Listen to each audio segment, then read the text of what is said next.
Agarwal from ई ज्ञान विज्ञान channel और आज हम पढ़ेंगे लेसन 10 का लाइट रिफ्लेक्शन एंड रिफ्रैक्शन का पार्ट सेकंड रिफ्रैक्शन। रिफ्लेक्शन हमने पार्ट 1 में देखा था। शुरू करने से पहले बच्चों प्लीज यदि मेरे वीडियो पसंद आ रहे हैं आपको तो लाइक कीजिए, शेयर कीजिए, कमेंट कीजिए और सब्सक्राइब करना ना भूलिए। ओके ठीक है, अब हम शुरू करते हैं अपना रिफ्रैक्शन। बच्चों देखिए, जब लाइट एक मीडियम में ही रहती है तब तो वो स्ट्रेट ट्रेवल करती है ना, स्ट्रेट ट्रेवल करेगी। पर तब क्या होगा जब लाइट एक मीडियम से दूसरे मीडियम में जाएगी, तभी भी तो कुछ होगा क्या? तभी भी स्ट्रेट ही वो ट्रेवल करेगी। तो उसी फिनोमिना को अब हमें यहाँ पर पढ़ना है कि when light passes from one medium to another medium, जैसे मान लीजिए ये एयर है, ये वाटर मीडियम है, ठीक है, ये वाटर है, ये एयर है, दोनों ट्रांसपेरेंट है, ठीक है। यहाँ पर लाइट आई, यहाँ पर ये देखिए ये एक लाइट की रे आ रही है। किसी भी एक मीडियम में लाइट हमेशा स्ट्रेट ट्रेवल करती है, ये आपको पता है। तो ये यहाँ पर स्ट्रेट फॉरवर्ड करी। अब ये यहाँ पर जो पॉइंट ऑफ इंसिडेंस अपना कहलाता है, ठीक है, यहाँ पर अब ये मीडियम चेंज हो गया। इस मीडियम में जब लाइट की रे आती है तो ये देखिए ऐसे आनी चाहिए थी, पर ऐसे नहीं आती, ये ऐसे बैंड हो जाती है, ये ऐसे बैंड हो जाती है। इसी बैंडिंग के फिनोमिना को हम क्या कहते हैं? रिफ्रैक्शन। क्या कह रहे हैं इसको? रिफ्रैक्शन। तो डेफिनेशन देखते हैं। देखो बच्चों, the phenomena of the bending of ray of light, the phenomena of bending of ray of light when it passes from one medium to another। यानी कुछ भी नहीं है, आप डेफिनेशन अपने आप लिख सकते हैं। The phenomena of bending of ray of light, ये देखिए रे ऑफ लाइट का, लाइट की रे का बैंड करने के ही फिनोमिना को, जब ये रे एक मीडियम से दूसरे मीडियम में एंटर करती है, उस फिनोमिना को हम कह रहे हैं रिफ्रैक्शन। अब ये कैसे बैंड होती है, कितनी बैंड होती है, यही अब हमें पूरा आगे पढ़ना है। तो देखो बच्चों, कुछ फिनोमिना जो हम जनरल अपनी डेली लाइफ में देखते हैं तो उनके दिखाते हैं, बताती हूँ कि कैसे रिफ्रैक्शन होता है। मान लीजिए देखिए ये एक पॉन्ड है, पॉन्ड ले लीजिए, कुछ भी ले लीजिए, वाटर का भी, वाटर बॉडी है कुछ भी, ठीक है। ये फिश है, हमें ये फिश की रियल पोजीशन है, ठीक है। बच्चों ऐसा नहीं होता, जहां फिश रियल पोजीशन होती है वो हमें नहीं दिखाई देती है, ठीक है। ये फिश है, इस फिश से देखिए ये रे निकली, तो यहां तक तो ये स्ट्रेट होगी, स्ट्रेट होगी। फिर ये देखिए ये मीडियम चेंज हो गया है इसका, ये वाटर है और ये एयर है, ये मीडियम इसका चेंज हो गया है, तो ये लाइट बैंड हो गई है। क्या हो गई है? ये लाइट बैंड हो गई है, ठीक है। अब हमें किस पोजीशन पे दिखती है? देखिए ये लाइट बैंड हो गई है, तो ये यहां से ये यदि हम अपेरेंटली इसको मीट करेंगे तो ये यहाँ पर हमें फिश दिखती है। यानी फिश की रियल पोजीशन तो ये है, पर हमें फिश कहाँ दिख रही है? यहाँ पर, उससे थोड़ा सा आगे। यानी जब भी हमें फिश हम वाटर बॉडी में देखते हैं तो आप समझिए कि उसकी पोजीशन वहां पर नहीं है, उसकी पोजीशन उसके थोड़ा सा आसपास है, पर हमें दिख वहां पर रही है।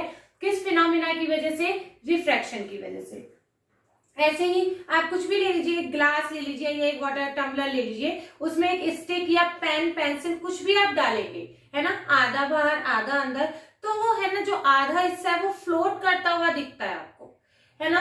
वो क्यों दिखता है? क्योंकि देखिए ये मान लीजिए ये एक स्टिक है, ओके, ये एक स्टिक है, इस स्टिक से देखिए ये रे निकली, ये यहाँ पर तो एक स्ट्रेट और ये बैंड हो गई, ठीक है। दूसरी रे निकली, ये स्ट्रेट फॉरवर्ड की, स्ट्रेट पास हुई और ये यहाँ से बैंड हो गई, ठीक है। अब यानी यहाँ तो नहीं मिल रही है, इनको जब हम अपेरेंटली मीट करेंगे ना तो ये हमें ये ऐसी फ्लोट करती हुई दिखती है। कैसे दिख रही है? फ्लोट करती हुई दिखती है। ऐसे ही किसी भी टम्बलर में आप यदि वाटर के लेवल को देखते हो तो हमें वो एक्चुअल पोजीशन से ऊपर दिखाई देता है। क्या होता है? एक्चुअल पोजीशन से ऊपर दिखाई देता है। क्यों दिखाई देता है? ये देखिए ये वाटर बॉडी है, इससे रे निकली, एक रे ये निकली, ये रिफ्रैक्ट होके गई, ये दूसरी रे निकली, ये रिफ्रैक्ट होके गई, ठीक है।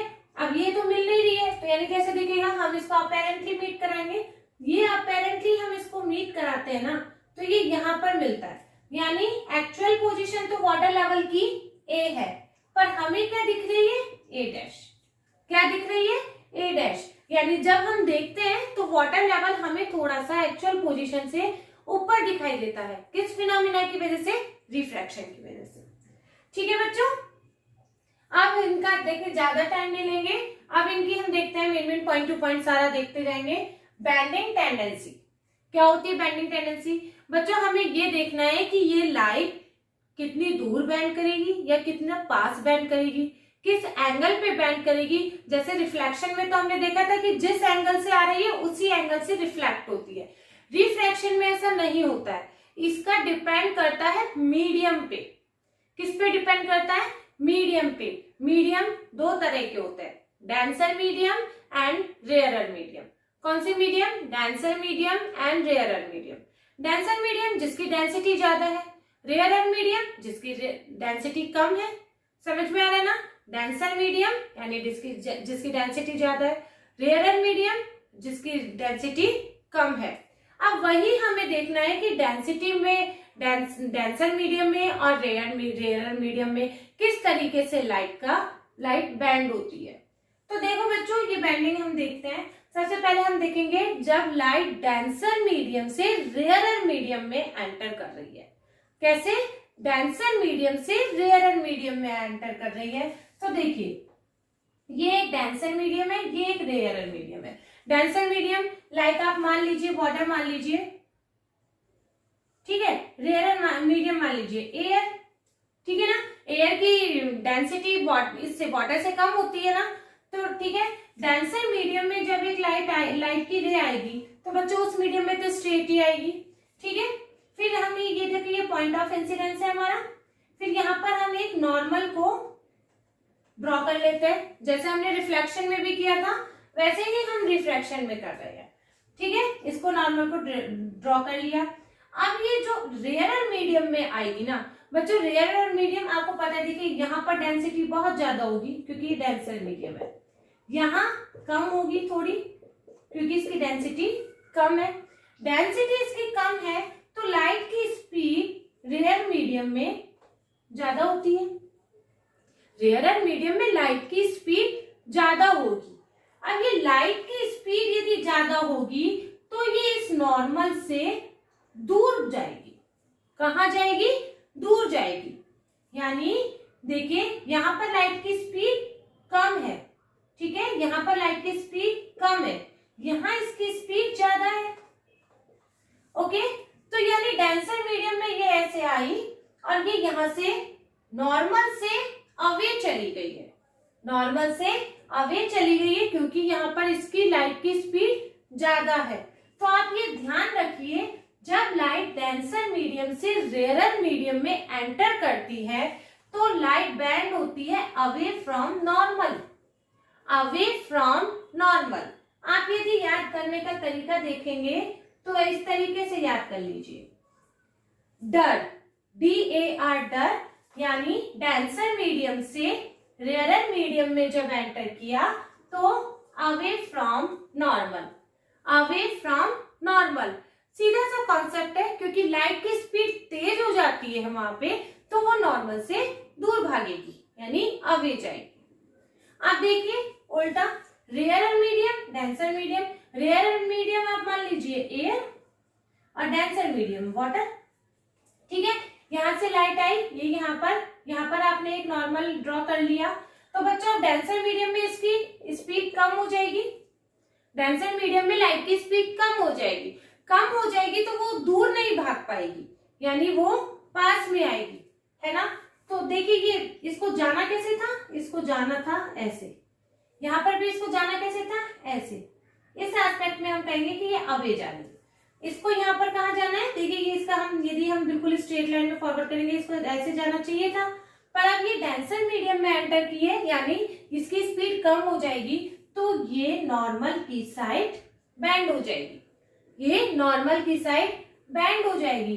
तो यानी जब when light enters from the rarer medium to denser medium it bends towards the normal, it bends towards the normal. ये कॉन्सेप्ट आप ध्यान रखिए, ये कॉन्सेप्ट आपके पूरे लेसन में अभी काम में आने वाला है, ठीक है। जब डेंसर से रेयरर में जाएगी तो अवे फ्रॉम नॉर्मल, जब रेयरर से डेंसर में जाएगी तो टुवर्ड्स नॉर्मल। अब हम एक ग्लास लैब से जब ये लाइट की रे इंसिडेंट ये आती है तो ये किस तरीके से बैंड होती है हमें ये देखना है, इसका किस तरीके से रिफ्रैक्शन होता है। अब ये पूरा देख लेते हैं इसके कुछ टर्म्स। देखिए ये एक ग्लास लैब है, क्या है ये, ग्लास लैब, ठीक है। ग्लास लैब, ये एयर हुआ, ये ग्लास हुआ, ये एयर हुआ, यानी ये रेयरर मीडियम है, ये डेंसर मीडियम है और ये अगेन रेयरर मीडियम है, ठीक है। अब यहां पर ये लाइट एंटर की, ये यहां पर लाइट एंटर की, ठीक है। यहां पर हमने नॉर्मल को ड्रॉ किया, ये आपको पता है एयर है, एयर से ग्लास में जा रही है, यानी रेयरर मीडियम से डेंसर मीडियम में जा रही है। तो आप खुद ही समझ लीजिए ना, इसकी ये ऐसे आनी चाहिए थी, ये एक हमने पूरा ये ऐसे पूरी यहाँ पर ड्रॉ कर लिया है स्ट्रेट लाइन इसकी, तो ये ऐसे आनी चाहिए थी, पर अब ये डेंसर हो गया है, डेंसर में लाइट की स्पीड कम हो जाएगी, तो ये टुवर्ड्स द नॉर्मल बैंड हो जाएगी, टुवर्ड्स द नॉर्मल बैंड हो जाएगी, ठीक है। तो ये ऐसे ये रिफ्लेक्ट हो गई। अब इसका यहाँ पर देखिए, यहाँ पर वापस इसका मीडियम चेंज हो रहा है, डेंसर मीडियम से रेयरर मीडियम में वापस से लाइट आ रही है, ठीक है। यहाँ हमने नॉर्मल ड्रॉ किया तो ये रिफ्लेक्ट होके अवे फ्रॉम द नॉर्मल, ठीक है, ये रिफ्लेक्ट होके यहाँ पर चली गई, ठीक है।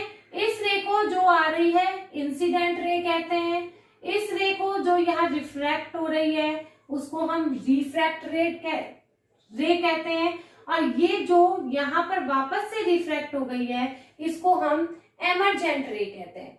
क्या कह रहे हैं बच्चों, एमरजेंट रे, ये नई टर्म है एमरजेंट रे, जो दोबारा से रिफ्रैक्ट हुई है वो एमरजेंट रे हुई है। अच्छा बच्चों, अब ये नॉर्मल से ये देखिए, ये एंगल ऑफ इंसिडेंस, ये रिफ्लेक्शन में भी पढ़ा था, तो ये I1 is equal to angle of incidence, ठीक है। अब ये जो रिफ्रैक्टेड रे ने इसने नॉर्मल के साथ एंगल बनाया है, ये होता है angle of refraction, angle of refraction, ठीक है। फिर ये देखो रिफ्रैक्टेड रे वापस से हुई, ये एमरजेंट रे है, और इसका नॉर्मल के साथ क्या होता है, angle of emergence, angle of emergence, ठीक है। अब हमें ये देखना है कि ये वाला एंगल यानी angle of incidence, angle of incidence और angle of emergence, angle of incidence and angle of emergence equal होते हैं। ये वाले इक्वल नहीं होते हैं, जैसे हमने रिफ्लेक्शन में पढ़ा था कि वो इक्वल होते हैं, ये वाले कभी इक्वल नहीं होते हैं, यानी I1 is not equal to R1, ठीक है, पर I1 is equal to R2, यानी angle of incidence is equal to angle of emergence, तो ये वाले एंगल ये सेम होते हैं, ठीक है बच्चों। अब ये देखिए, ये जो रे हो रही है, देखिए ये इंसिडेंस है, ये रिफ्रैक्टेड है और ये इमर्जेंट रे है, ये इमर्जेंट रे है ना, और ये जो आ रही है ना, इसको ये पूरा ऐसे आ रही थी ना, ये इमर्जेंट रे को जो हमने ड्रॉ किया था ये इक्वल होती है, यानी incident ray and emergent ray are parallel, equal नहीं sorry, parallel to each other. Emergent ray, ये देखिए ये इमर्जेंट रे है, ठीक है, सॉरी ये इंसिडेंट रे है और ये इमर्जेंट रे है, ये दोनों पैरेलल होती हैं, ये दोनों हमेशा पैरेलल होती है, ठीक है बच्चों। तो ग्लास स्लैब में किस तरीके से रे, इंसिडेंट रे, हमने क्या क्या टर्म पढ़ी, incident ray, refracted ray and emergent रे। इंसिडेंट रे जिस नॉर्मल के साथ जो एंगल बना रही है उसे हम कह रहे हैं एंगल ऑफ इंसिडेंस, और जो एमर्जेंट रे नॉर्मल के साथ एंगल बना रही है उसे हम कह रहे हैं एंगल ऑफ एमर्जेंस, इसका कुछ भी नाम भी रख सकते हैं आप। ये दोनों angle, angle of incidence and angle of emergence बराबर होते हैं, इक्वल होते हैं, और incident ray and emergent ray always parallel to each other, ठीक है। अब हमको क्या पढ़ना है, लॉ ऑफ रिफ्रैक्शन। जैसे हमने लॉ ऑफ रिफ्लेक्शन पढ़े थे, वैसे ही लॉ ऑफ रिफ्रैक्शन पढ़ना है। रिफ्रैक्शन का भी एक लॉ तो कॉमन है जो हमने वहां पर भी पढ़ा था कि incident ray, refracted ray and normal always lie on the same plane. Incident ray, refracted ray and normal always lie on the same plane, not plane. ठीक है, वहां पर भी पढ़ा था कि समझाया भी था कि ये जैसे सारे हैं ये सब एक ही प्लेन में रहते हैं, ऐसे वैसे नहीं होते। अब इसका जो दूसरा लॉ है इंपॉर्टेंट है, ये थोड़ा सा न्यूमेरिकल्स में भी आगे काम आता है। ये जो दूसरा लॉ है ये क्या कहता है, the ratio of the sine of angle of incidence, angle of incidence this I, ठीक है, इसको आई से डिनोट कर रहे हैं। The ratio of the sine of the angle of incidence यानी sine I to the sine of the angle of refraction, to the sine of the angle of refraction यानी sine R is always constant for the given pair of media, for the given pair of media. क्या कह रहे हैं ये, sign आई यानी angle of incidence का sign का ratio and angle of refraction के साइन का रेशियो ऑलवेज कांस्टेंट होता है पर्टिकुलर पेयर ऑफ मीडिया, कि एक जो पर्टिकुलर मीडियम के पेयर होंगे, जैसे एयर वाटर का, वाटर एयर का, एयर ग्लास का, एयर डायमंड का, इन सब के ये जो sine i upon sine r होता है ये रेशियो कांस्टेंट होता है। क्या होता है, कांस्टेंट होता है, ऑलवेज कांस्टेंट होता है पर्टिकुलर मीडियम के लिए, पर्टिकुलर मीडियम के लिए। अच्छा, ये लॉ, इस लॉ को क्या कहा जाता है, ये जो पूरा रेशियो है इसको कहा जाता है स्नेल्स लॉ। क्या कह रहे हैं बच्चों, स्नेल्स लॉ। यदि आपके एग्जाम में आता है व्हाट इज स्नेल्स लॉ, तो आपको ये लिखना है the ratio of the sine of the angle of incidence to the ratio to the sine of the angle of refraction is always a constant for the particular given pair of the media. Okay, this is Snell's law. और इसी को हम क्या कह रहे हैं, refractive index. इस constant जो ये पेयर आ रहा है इसको हम आगे जाके n21 n से डिनोट करते हैं, इसको हम क्या कह रहे हैं, रिफ्रैक्टिव इंडेक्स। तो बच्चों अभी हमने देखा रिफ्रैक्टिव इंडेक्स। रिफ्रैक्टिव इंडेक्स किसे कह रहे हैं, sine i by sine r की रेशियो को ही हम क्या कह रहे हैं, रिफ्रैक्टिव इंडेक्स। इसे किससे डिनोट करते हैं, एन से। किससे डिनोट करते हैं, स्मॉल एन से। स्मॉल एन के आगे ऐसे लिख दिया जाता है 2-1, क्योंकि रिफ्रैक्टिव इंडेक्स जो होता है वो एक मीडियम के रेस्पेक्ट, मतलब दो मीडियम को ही कंपेयर करके बताता है, और वो बताता है कि किस मीडियम के लिए उस मीडियम का दूसरे मीडियम के विद रेस्पेक्ट टू कितना रिफ्रैक्टिव इंडेक्स है। ठीक है, तो ये जो एक कांस्टेंट होता है इसको हम n21 से डिनोट करते हैं। This is refractive index, refractive index of second medium with respect to first medium, second medium with respect to first medium, यानी जो नंबर पहले लिखा जा रहा है उसका रिफ्रैक्टिव इंडेक्स है दूसरे मीडियम के कंपैरेटिवली।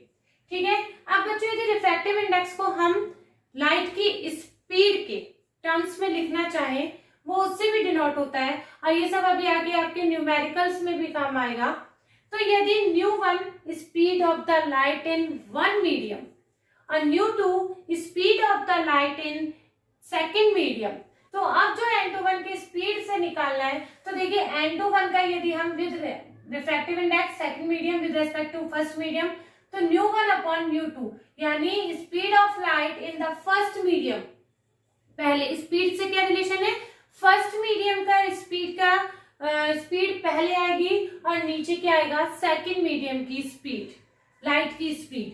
ठीक है, तो यानी n21 is equal to ν1 upon ν2। ये ध्यान रखिए बच्चों कि ये फॉर्मूले ध्यान रखिए। अब refractive index has no unit, refractive index एक कांस्टेंट होता है, इसकी कोई यूनिट नहीं होती, क्योंकि दोनों में कट जाती है तो उसकी कोई यूनिट नहीं होती है।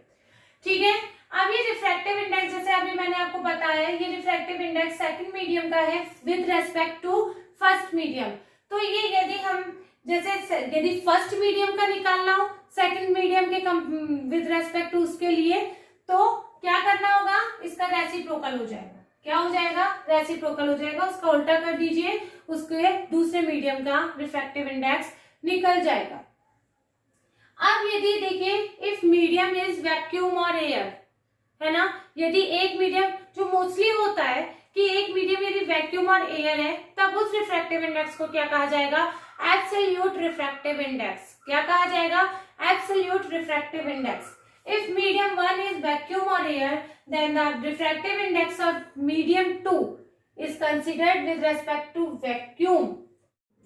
तो ठीक है बच्चों, ये हुआ हमारा रिफ्रैक्टिव इंडेक्स। रिफ्रैक्टिव इंडेक्स के ये जो फॉर्मूले हैं ये आपके काम में आने वाले हैं, sine i by sine r का। और ये आपको ये n21 ये 21 जरूर लगाना है, मतलब ये पता चलेगा आपको कि किस मीडियम का ये रिफ्रैक्टिव इंडेक्स है। आपकी बुक में एक चार्ट दिया हुआ है, उनको ज्यादा याद करने की जरूरत नहीं होती है, पर वो एक बार आप देख लीजिएगा। वाटर का है, डायमंड का है, तो ग्लास का है, वो रिफ्रैक्टिव इंडेक्स है।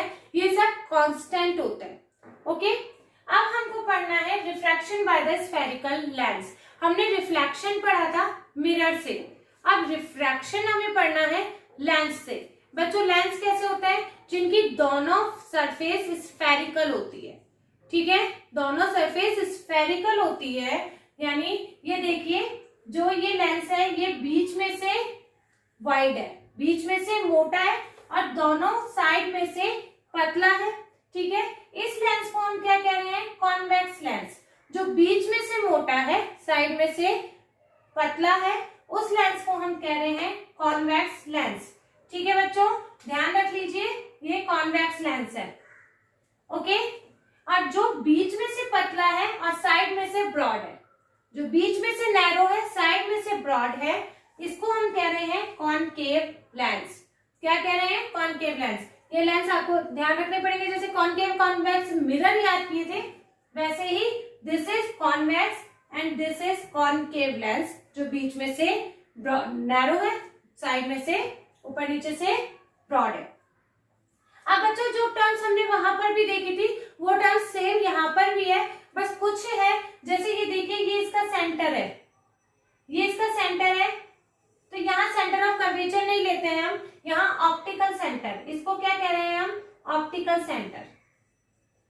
यहीं पर ही मैं साथ के साथ बताती हुई चल रही हूँ आपको जो उसकी टर्म्स थी, ज्यादा डिटेल में नहीं, क्योंकि ज्यादा डिटेल में हमने वहां पर पूरी पढ़ी है। तो ये इसकी है ऑप्टिकल सेंटर बोला जाता है इसको। और अब आपको पता है कि जब पैरेलल रेज आती हैं तो कहां पर जाके मीट होती है, फोकस पे। ये हमने मिरर में भी पढ़ा था। तो यदि मान लीजिए कोई पैरेलल रेज आई और वो कहां पर जाके मीट होती है, फोकस पे, तो ये इसका फोकस है। इसी तरीके से यहां पर भी ऐसे ही होता है, तो वो मीट होती है। ठीक है, यदि कोई पैरेलल रेज आती है तो वो फोकस से मीट होती है। ठीक है, जब वो रिफ्लेक्ट होती है तो वो अपीयर टू मीट होती है, तो ये कौन सा हुआ, फोकस हुआ। तो इसके बच्चों ये हम इन्हें यहाँ पर डिनोट कर देते हैं F1 से और ये F2 से। ठीक है, वहां फोकस की डबल दूरी पर था सेंटर ऑफ कर्वेचर, यहाँ फोकस के डबल दूरी पर जितनी दूरी इसकी उतनी ही डिस्टेंस इसकी, और यहाँ पर हम इसको 2F1 से डिनोट करते हैं। इसी तरीके से यहाँ पर हम इसको 2F2 से डिनोट करते हैं। वहां हम C ले रहे थे सेंटर ऑफ कर्वेचर, यहाँ हम 2F1 यानी डबल फोकस और यहाँ 2F2 उसको डिनोट करते हैं। और कुछ ज्यादा डिफरेंस नहीं है इसमें, सेम जैसे मिरर में था वैसे ही होगा। यहाँ पर भी जहाँ देखिए ये मीट अपीयर टू मीट हो रही है, इसलिए इसको फोकस, यहाँ पे 2F1 और यहाँ पर F2 और यहाँ पर 2F2 हो जाएगा। ओके बच्चों, तो ये कॉन्वेक्स लेंस हुआ, ये कॉनकेव लेंस हुआ। अब हमें पढ़ना है कि इनका कन्वर्जिंग और डाइवर्जिंग एक्शन। तो बच्चों जो कॉन्वेक्स लेंस होता है ना, वो बिल्कुल कॉनकेव मिरर की तरह बिहेव करता है, और जो कॉनकेव लेंस होता है वो बिल्कुल कॉन्वेक्स मिरर की तरह बिहेव करता है। दोनों बिल्कुल जस्ट अपोजिट है, इसलिए आपको समझने में बस थोड़ा सा आप ये कर लीजिए कि वहां का कॉन्वेक्स, यहाँ का कॉनकेव, वहां का कॉनकेव, यहाँ का कॉन्वेक्स, और सारे मतलब सेम कैरेक्टर आएंगे, सेम एक्शंस आएंगे सबके। जो आप रे डायग्राम बनाएंगे उनमें भी वो सब सेम आएगा। ठीक है, तो अब ये देखिए कन्वर्जिंग एक्शन। यहाँ पर ये बच्चों कॉन्वेक्स लेंस है, ठीक है। आपको पता है वहां कॉनकेव लेंस कन्वर्ज कर रहा था। कन्वर्ज करना क्या होता है, जब हमारी रेस किसी भी ऑब्जेक्ट से पैरेलल आ रही है, पैरेलल आ रही है, तो वो सारी रेस कहां पर मीट करती है, फोकस पे, यानी सारी रेस को कन्वर्ज कर रहा है, इसलिए कन्वर्जिंग लेंस किसे कहते हैं, कॉन्वेक्स लेंस को। किसे कह रहे हैं, कॉन्वेक्स लेंस को।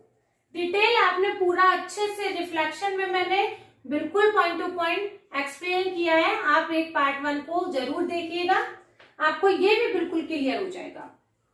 ठीक है, तो ये देखिए पैरेलल आ रही है और ये सब कहां पर मीट हो रही है, फोकस पे, फोकस पे हो रही है, ये कन्वर्ज कर रही है सारी रेस को, इसलिए कॉन्वेक्स लेंस को कन्वर्जिंग लेंस भी कहा जाता है। क्या कह रहे हैं हम इसको, कन्वर्जिंग लेंस। ठीक है, अब इसी तरीके से हम दूसरा देखते हैं, this is concave lens. Concave lens में जब ऐसे पैरेलल रेज आएंगी तो ये रिफ्रैक्ट होके चली जाएंगी, रिफ्रैक्ट होके चली जाएंगी, और जब हम इनको पीछे मीट कराते हैं तो ये फोकस पे आती है। ठीक है, पर ये डाइवर्ज कर रही है, कहीं से भी कोई सी भी रे आएगी ये इनको स्प्रेड कर रही है, दूर कर रही है, यानी डाइवर्ज कर रही है, तो इसको हम क्या कह रहे हैं, डाइवर्जिंग लेंस। इसको हम क्या कह रहे हैं, डाइवर्जिंग लेंस। क्यों कह रहे हैं, क्योंकि ये डाइवर्ज कर रही है, जो भी रेज आ रही है, रेज को स्प्रेड कर रही है, इसलिए ये बिल्कुल जस्ट अपोजिट है, वहां का कॉनकेव यहाँ का कॉन्वेक्स है। ठीक है, तो यहाँ का कॉन्वेक्स लेंस है, कन्वर्जिंग एक्शन शो करता है, और यहाँ कॉनकेव लेंस है, वो डाइवर्जिंग एक्शन शो करता है। ठीक है, अब बच्चों जहां हमने वही पहले वहां पढ़ा था इंपॉर्टेंट रेस, यहाँ पर भी इंपॉर्टेंट रेस पढ़ेंगे। वहां पर हमने काफी तरह की पढ़ी थी, कोई फोकस से आ रही है, कोई पी से आ रही है ना, पोल से आ रही है, कोई पैरेलल आ रही है, तो हमने वहां बहुत सारी पढ़ी थी। यहाँ पर हमें ओनली 3 रेस के बारे में ही ज्यादा 3 रेस के बारे में ही पढ़ना है, यानी थोड़ा सा इजी हो जाता है। देखिए कैसे, तो सबसे पहले हम देखेंगे कॉन्वेक्स लेंस। कॉन्वेक्स लेंस में जब कोई रे आती है तो वो किस तरीके से रिफ्रैक्ट हो रही है वो हमें देखना है। तो आपको पता है बच्चों, ये बिल्कुल कॉनकेव मिरर है, ये समझ लीजिए, ये बिल्कुल कॉनकेव मिरर है। ठीक है, तो अब यदि आप माने, ये देखिए ये एक मैंने कॉन्वेक्स लेंस ड्रॉ किया, इसकी ये प्रिंसिपल एक्सिस ड्रॉ की, प्रिंसिपल एक्सिस पे ये O optical centre, focus, double focus, okay, यहाँ पर किया। अब यदि कोई रे पैरेलल आती है, आपको पता है कोई भी रे पैरेलल आती है तो या तो वो फोकस पे मीट होती है या अपीयर टू मीट होती है, तो ये फोकस से निकल गई ऐसे। ठीक है, पैरेलल रे आती है वो फोकस से निकलेगी।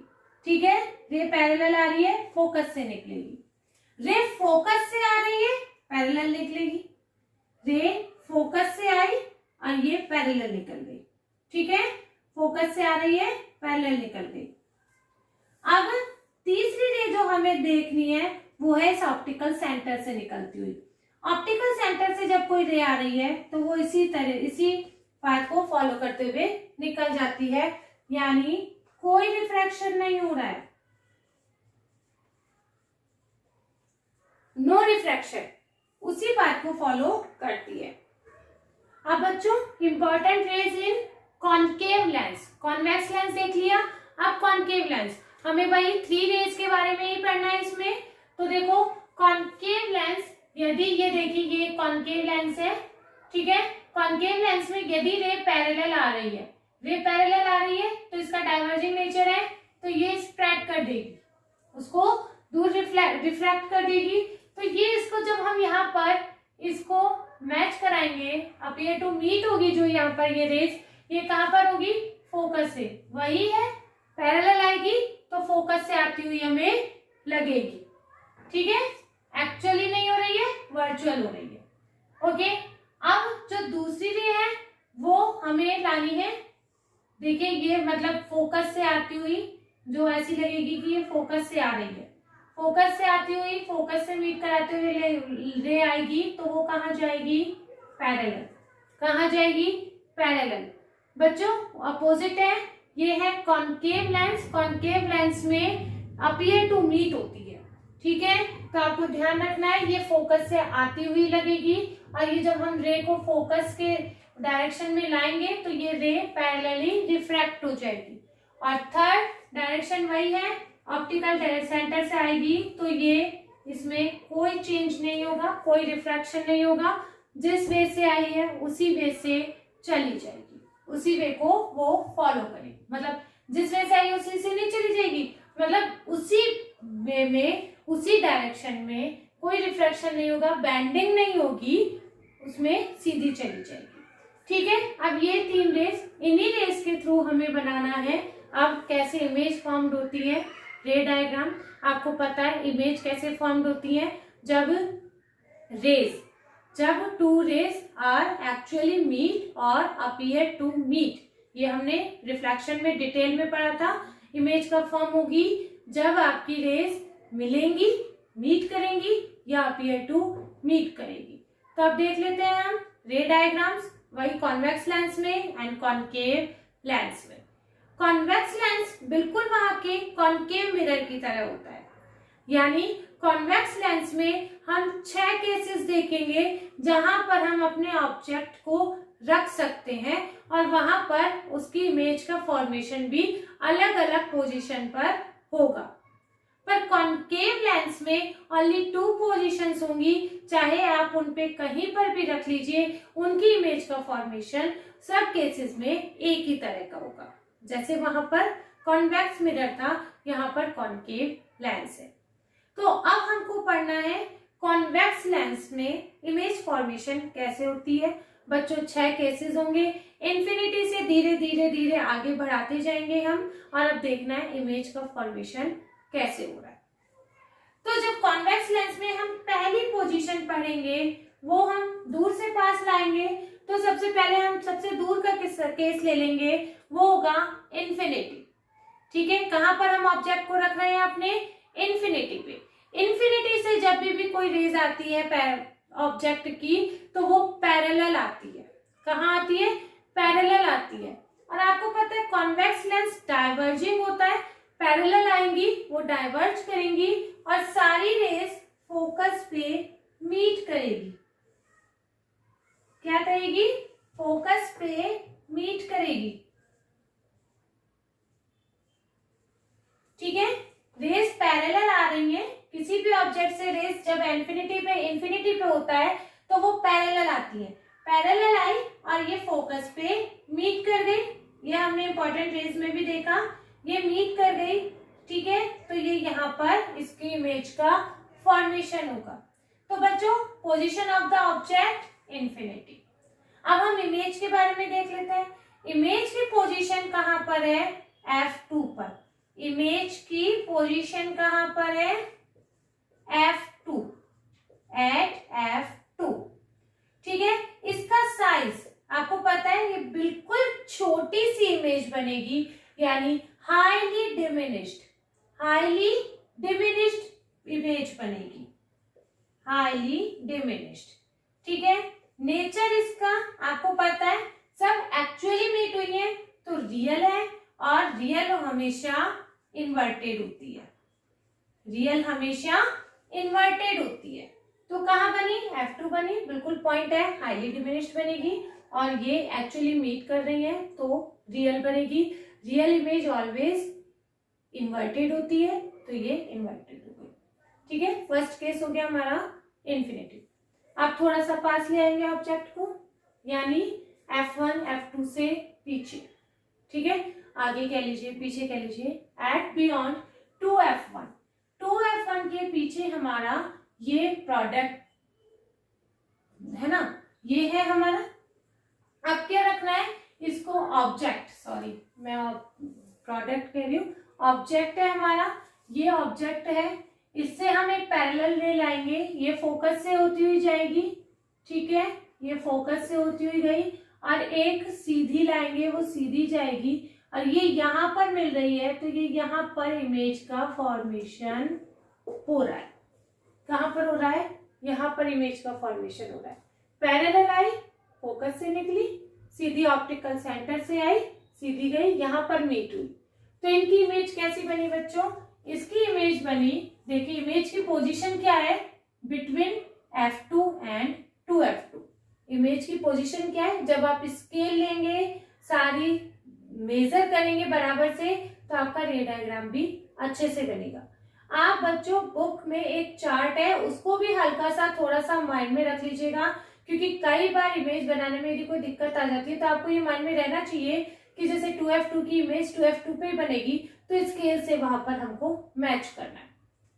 ठीक है, मैंने तो सारे रफली बनाए हैं, फिर भी थोड़े बहुत बन गए हैं, सही लग रहा होगा आपको, है ना। तो ये कहाँ बनी? इमेज की पोजीशन क्या हुई? Between F2 and 2F2। इसका साइज क्या होगा? ये डिमिनिश्ड होगा, डिमिनिश्ड होगा ये साइज, ध्यान रखिए, वहां हाईली डिमिनिश्ड था, यहाँ दिखेगा पर बहुत छोटा होगा। इसका नेचर क्या होगा? रियली मीट कर रही है, एक्चुअली मीट कर रही है, तो रियल है, और आपको दिख रहा है इन्वर्टेड है। ठीक है, अब थर्ड केस आता है। अब हम इससे आगे ले आते हैं। आपको पता है ना, कॉन्केव लेंस में यदि सी पर हमने ऑब्जेक्ट को रखा था तो इमेज भी सी पर ही बनी थी। तो यहाँ पर भी यही है, यहाँ 2F1 पे अब हम इमेज को, अपने ऑब्जेक्ट को रख रहे हैं। ये रखा A और ये B, एक रे आई, पैरेलल आई, वो F2 से होती हुई गई, और ये O से होती हुई सीधी गई, तो ये यहाँ पर हमारी इमेज बनी। ठीक है, ये इमेज कहाँ बनी हमारी? देखिए इमेज की पोजीशन 2F2 है। ठीक है, इमेज का साइज बिल्कुल जैसा हमने ऑब्जेक्ट लिया था उसी साइज की हमें इमेज बनी है, यानी same as object, same as object. Nature है आपको पता है, एक्चुअली मीट कर रही है, ठीक है, और इन्वर्टेड है, तो यानी रियल एंड इन्वर्टेड। नाउ अब हम ऑब्जेक्ट को थोड़ा सा और आगे ले आते हैं। ऑब्जेक्ट को और आगे ले आए, यानी between F1 and 2F1। Image object को हम पास लाते जा रहे हैं, इमेज हमारी दूर जाती जा रही है। सेम है बिल्कुल कॉन्केव लेंस, कॉन्केव मिरर का और कॉन्वेक्स लेंस का। ठीक है, तो यहाँ हमने बीच में रखा ऑब्जेक्ट को, 2F1 एंड F1 के बीच में। ठीक है, यहाँ से एक पैरेलल गई, फोकस से निकाली, और ये एक ऑप्टिकल सेंटर से निकाली। ऑप्टिकल सेंटर और फोकस से जब रे निकालेंगे हम, तो ये यहाँ पर मीट करेगी। ठीक है, ये यहाँ पर मीट करेगी, और ये हमारी इमेज बन जाएगी। ठीक है, तो अब इमेज की पोजीशन क्या हुई? Beyond 2F2। क्या इमेज हुई? देखो ये 2F2 के बाद आगे बनी है, तो बियॉन्ड 2F2। इसका साइज एनलार्ज्ड है, काफी अच्छा, इसका बड़ा साइज होगा, इसका साइज बड़ा होगा तो एनलार्ज्ड है। इसका नेचर देखिए, एक्चुअली मीट हो रही है और इन्वर्टेड है, तो real and inverted. Now next case is when object is at F1, यानी फोकस पे। आपको पता है फोकस पे से रे जाएगी, यहां से फोकस से निकलेगी, ये गई। ठीक है, फिर ये ऑप्टिकल सेंटर से गई, और ये चली गई। ये आपको लग रहा है पैरेलल जा रही है, पर ये जाके बहुत आगे जाके ये मीट करेंगी, बिल्कुल पैरेलल नहीं होती है, लगती है हमें, पर ये मीट करेंगी। ये मीट कहां पर करेंगी? At infinity. कहां पर मीट करेंगी? इंफिनिटी पे। तो यानी इमेज कहां बन रही है? इंफिनिटी पे। कहां बन रही है इमेज? इंफिनिटी पे। अब ये इंफिनिटी पे जाके बन रही है, हाईली मैग्नीफाइड होगी, हाईली एनलार्ज्ड होगी, कुछ भी कह लीजिए, तो यानी इसका साइज हाईली एनलार्ज्ड होगा। नेचर दिखाई दे रहा है, एक्चुअली मीट होगी तो रियल इमेज होगी, और इन्वर्टेड, रियल के साथ हमेशा इन्वर्टेड होती है, तो ये इन्वर्टेड होगी। बच्चों अब next and last case in the convex lens. Convex lens में अब आपको पता है, अब और आगे हमें लाना है ऑब्जेक्ट को, यानी F1 एंड ऑप्टिकल सेंटर के बीच में ऑब्जेक्ट को लाना है। यदि अब हम यहाँ पर ऑब्जेक्ट को लाते हैं तो देखिए एक पैरेलल आई, वो फोकस से निकली और एक हमने ओ से निकाली, तो ये रेज बिल्कुल पैरेलल है जो कभी मीट नहीं करेंगी। इमेज का फॉर्मेशन तो होगा, तो अब ये जो हमें दिखाई देती है इनकी इमेज वो ऐसे होगी कि ये अपेरेंटली मीट करेंगी। ये देखिए आप इनको बढ़ाएंगे तो ये इधर की साइड ही मीट करेंगी और ये बनेगी हमारी image A dash and B dash. ठीक है, इसकी इमेज की पोजीशन क्या होगी बच्चों? सेम साइड ऑफ ऑब्जेक्ट की सेम साइड में ही इमेज की फॉर्मेशन हो रही है। इसका साइज क्या होगा? देखिए इससे बहुत बड़ा है, सो एनलार्ज्ड होगा।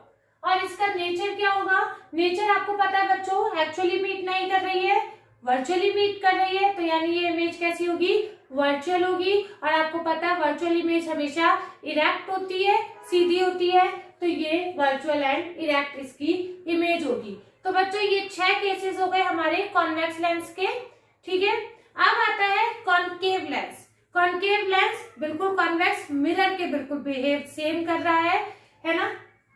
तो कॉनकेव लेंस की 2 ही केसेस बनेंगे, एक इन्फिनिटी और एक इन्फिनिटी से के अलावा दूसरी कोई सी भी पोजीशन, इनकी इमेज सब एक सी बनेगी। ठीक है, यदि हम देखते हैं एट इन्फिनिटी से आपको पता है कि ये पैरेलल रेज निकलती हैं, ये पैरेलल रेज आ रही है। ठीक है, आपको पता है ये कॉनकेव लेंस है, कॉनकेव लेंस डाइवर्ज करता है। ठीक है, कॉनकेव लेंस डाइवर्ज करता है, तो ये इसने डाइवर्ज कर दी और ये दूसरी आई, ये दूसरी रे डाइवर्ज हो गई। ठीक है, अब ये तो कभी मीट नहीं हो सकती, आपको पता है इमेज कहाँ मीट होती है, जहां वो या तो एक्चुअली मीट होगी या फिर अपेरेंटली मीट होगी। तो ये यहाँ ऐसे तो मीट होगी, और जब हमें जो इमेज दिखती है वो ऐसे दिखती है कि ये अपेरेंटली मीट कर रही है फोकस पे। कहाँ करेगी? फोकस पे ये मीट करेगी और यहाँ एक इसकी इमेज बनेगी। ठीक है, इमेज की पोजीशन क्या है बच्चों? F1 यानी फोकस पे बन रही है। इसका साइज क्या है? हाईली डिमिनिश्ड है, बिल्कुल पॉइंट जैसी है।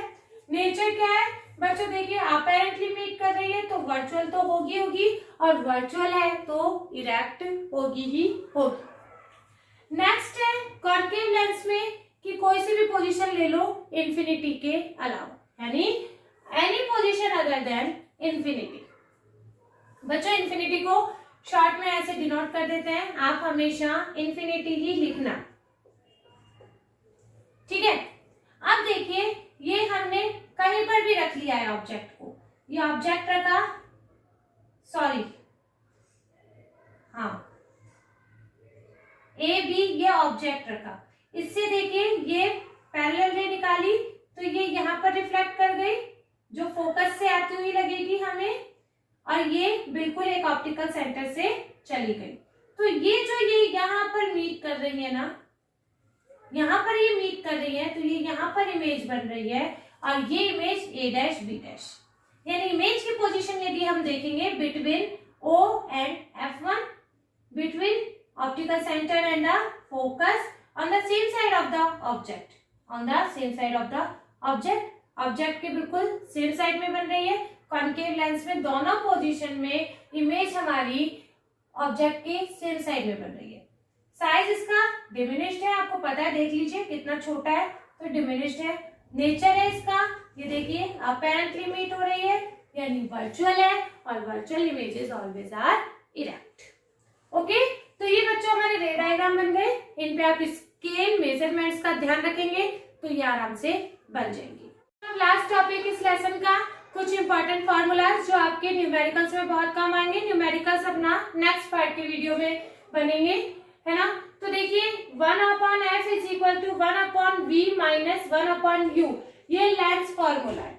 लेंस फॉर्मूला क्या है? 1/f is equal to 1/v minus 1/u। और मिरर फॉर्मूला ये एज इट इज आपको याद कर लेने हैं। मिरर फॉर्मूला में क्या है? इसका साइन चेंज हो जाएगा, इसका साइन चेंज हो जाएगा, यानी 1/v प्लस 1/u। ठीक है, तो बच्चों अब ये FVQ क्या है? F आपको पता है फोकल लेंथ होती है, F is equal to focal length, small f है ये। V is equal to image की डिस्टेंस, इमेज की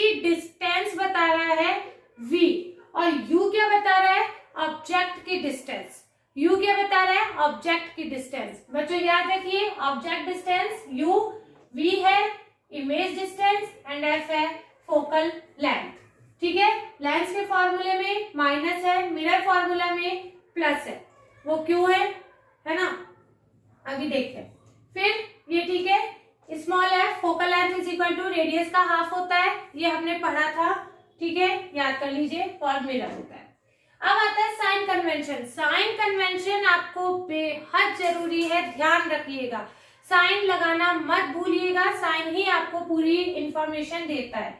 अच्छा आप बताइए, किसी भी लेंस में, किसी भी मिरर में हम ऊपर जाएंगे तो पॉजिटिव, इधर लेफ्ट में जाएंगे तो पॉजिटिव, नीचे जाएंगे तो नेगेटिव, ये राइट है, लेफ्ट में जाएंगे तो नेगेटिव, यानी इधर का हिस्सा नेगेटिव, लेंस की बात कर रही हूं, इधर का हिस्सा नेगेटिव, इधर का हिस्सा लेफ्ट साइड इज पॉजिटिव, ऊपर हमेशा पॉजिटिव और नीचे हमेशा नेगेटिव।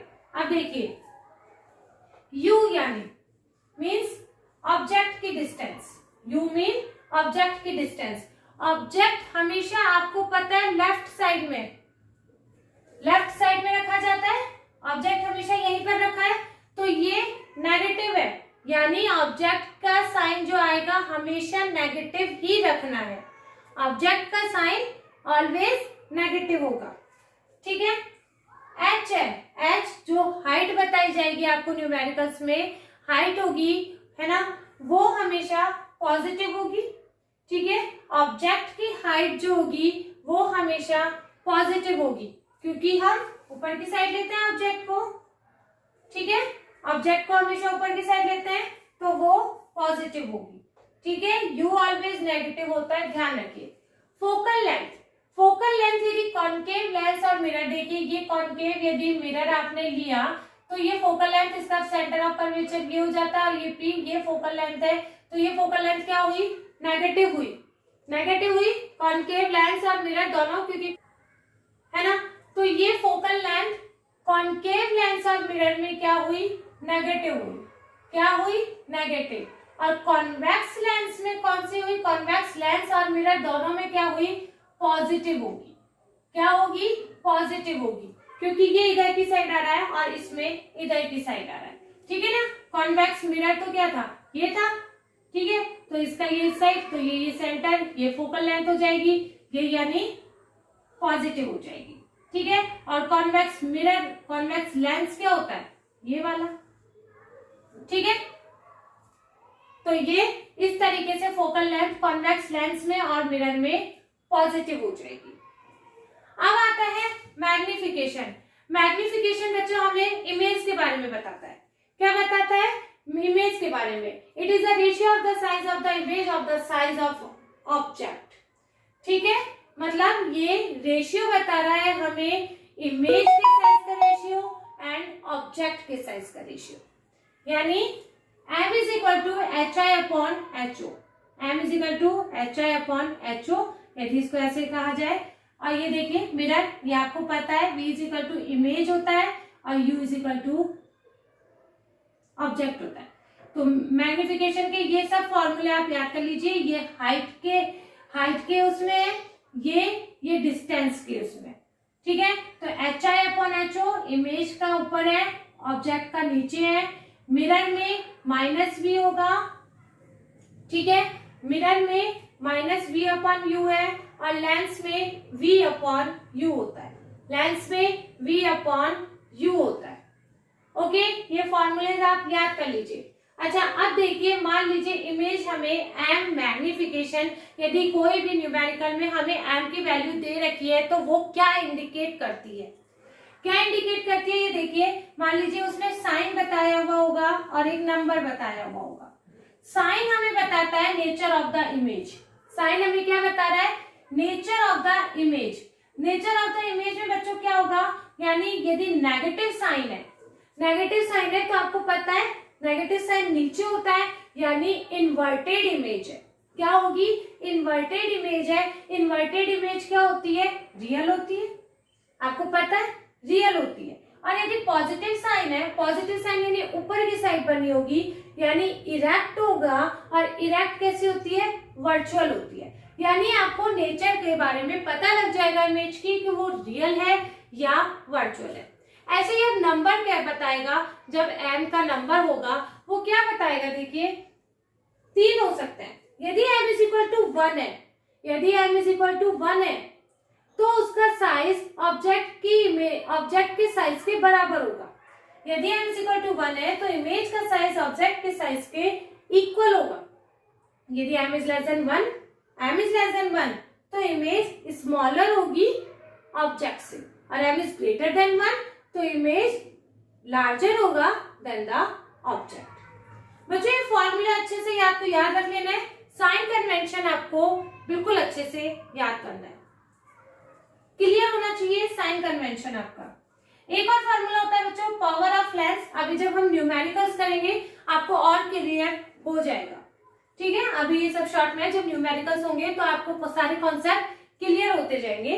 पावर ऑफ लेंस है एक और फॉर्मूला है। पावर ऑफ लेंस हमें क्या बताता है कि लेंस की ability of lens to converge और डाइवर्ज। जो हमारे स्पेक्टिकल्स का नंबर वगैरह होता है उनको हम क्या कहते हैं, जो हम नंबर कहते हैं वो एक्चुअली क्या होती है, पावर होती है। इस पावर का फॉर्मूला होता है 1/f। यह f फोकल लेंथ है, 1/f। पावर की यूनिट क्या होती है, डायोप्टर। पावर की यूनिट क्या होती है, डायोप्टर। बच्चों ये फोकल लेंथ मीटर में होती है, फोकल लेंथ मीटर में होगी। यदि वो सेंटीमीटर में दे रखी होगी तो आपको उसको मीटर में चेंज करना होगा। यदि वो सेंटीमीटर में दे रखी होगी तो आपको उसको मीटर में चेंज करना होगा, ठीक है। यानी ये मीटर का फॉर्मूला है, और यदि आपको सेंटीमीटर में दे रखी है तो आप 100/f कर दीजिए उसको, है ना। 100/f कर देंगे तो वो सेंटीमीटर मीटर में कन्वर्ट हो जाएगा, ठीक है। तो ये बच्चों ये कुछ फॉर्मूले हैं जो आप अच्छे से इनको याद कर लीजिए, ओके। ठीक है बच्चों, प्लीज यदि आपको मेरे वीडियोस पसंद आ रहे हैं और कोई भी क्वेश्चन है तो आप नीचे प्लीज कमेंट करिए, प्लीज सब्सक्राइब करिए, अपने फ्रेंड्स के बीच में शेयर करिए और पढ़ते रहिए न्यूमेरिकल्स। मैं नेक्स्ट वीडियो में अपलोड करने वाली हूँ। Okay, bye bye.